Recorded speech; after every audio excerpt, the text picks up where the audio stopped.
जल की बूंद जलते तवे पर गिरे तो भाप बनकर उड़ जाती है, परंतु यदि यही बूंद कमल के पुष्प पर गिरे तो सौर किरण से प्रकाशित होकर मोती की भांति जगमगाती है। यदि यही बूंद किसी मृत व्यक्ति के मुंह पर गिरे तो गंगा जल बनकर मोक्षदायिनी बन जाती है, परंतु यदि यही बूंद किसी विषधारी सर्प के मुंह पर गिरे तो विष में समाहित होकर स्वयं विष बन जाती है। दोस्तों, प्रत्येक परिस्थिति में जल का महत्व यानी जल तत्व एक ही है, अंतर है तो केवल संगति का। संगति जब जल की बूंदों की नियति बदल सकती है तो मनुष्य की क्यों नहीं, इसे सदा उचित संगति का ही चुनाव करें, क्योंकि यदि सर्प की संगति करोगे या तो डसे जाओगे या स्वयं विष बन जाओगे। इसलिए दोस्तों, संगति हमारी नियति निर्धारित करती है, यह आप पर डिपेंड करता है कि आप किस तरह की संगति में हो। दोस्तों, आप में इतना ज्ञान तो अवश्य होगा कि आप अपने आप को परख सके, तो परखिए ना कि आप किस तरह की संगति में हो। यदि आपको लगता है कि आप विषधर युक्त सर्प जैसे संगति में हो, या तो आप डसे जाओगे या खुद विष बन जाओगे। इसलिए दोस्तों, ऐसी संगति को तुरंत त्याग पत्र दे दें और ऐसी संगति से इतना दूर चले जाइए कि आप उस संगति का आपको असर तक ना पड़े। दोस्तों, ये कहा जाता है कि you are the average of 5 people you spend most of your time with, यानी कि आप उन 5 लोगों का एवरेज हो। आपने कई बार ये सुना होगा कि जैसा आप सोचते हो वैसा आप बन जाते हो। सच है, बिल्कुल करेक्ट। लेकिन ये भी एक सच है कि जिन लोगों के साथ आप रहते हो आप वैसा ही बन जाते हो। आपने अपने आसपास कैसा माहौल क्रिएट कर रखा है, इस चीज का बहुत ही बड़ा रोल होता है आपकी ग्रोथ में, क्योंकि जैसे संगत वैसी रंगत। एक छोटी सी कहानी मैं आपको सुनाना चाहता हूँ, ध्यान से सुनिएगा। ये कहानी आपकी जिंदगी का टर्निंग पॉइंट हो सकता है। एक जंगल में एक बहुत बड़ा पेड़ था।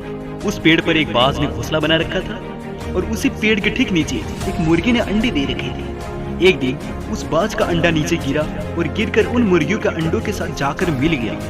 कुछ ही दिनों के बाद समय आने पर वो अंडा फूटा और उस अंडे में से एक बाज का बच्चा बाहर निकला। निकलने के बाद वो ये सोचकर बड़ा हुआ कि वो एक मुर्गी है। वो उन्हीं कामों को करता जो मुर्गी के बाकी चूजे क्या करते थे। मुर्गी की तरह जमीन कुतरता, मुर्गी की तरह कुड़कुड़ाता, इधर उधर 2-4 फीट तक उड़ भी लिया करती थी, क्योंकि वो मुर्गी सोचकर बड़ी हुई थी। एक दिन उसने बाज को आकाश में उड़ते हुए देखा। उसने मुर्गी के माँ से पूछा, क्यों इस सुंदर चिड़िया का नाम क्या है?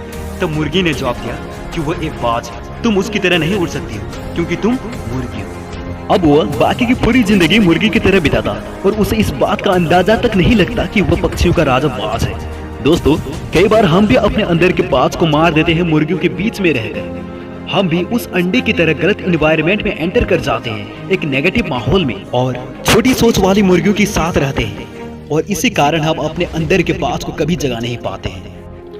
उन लोगों से खुद को घेर लो जो तुमसे भी ज्यादा स्मार्ट हो, जो तुमसे भी ज्यादा बड़ा सोच रखते हो, क्योंकि आपका बाज होने का तब तक कोई फायदा नहीं जब तक कि आप मुर्गियों के मध्य रहते हो। If you are smartest in your class, you are in wrong class.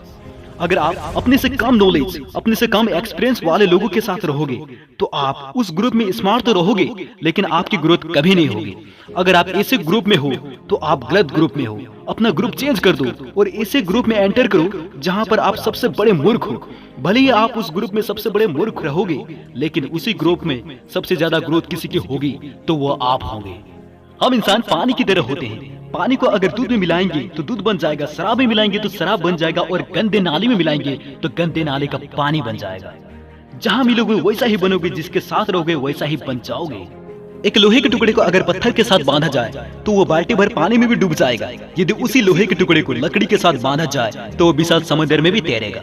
सवाल करो कि अपने सर्कल में कौन लकड़ी है और कौन पत्थर है, कौन आपको डुबाएगा और कौन आपको डूबने से बचाएगा, किसके साथ रहकर आपकी ग्रोथ होगी, किसके साथ रहकर आपका नॉलेज बढ़ेगा, किसके साथ रहकर आपका फ्यूचर बनेगा और किसके साथ रहकर आपका भविष्य डगमगाएगा। इसलिए दोस्तों, अगर आपके अंदर के बाज को जगाना चाहते हो तो मुर्गियों के बीच रहना छोड़ दो।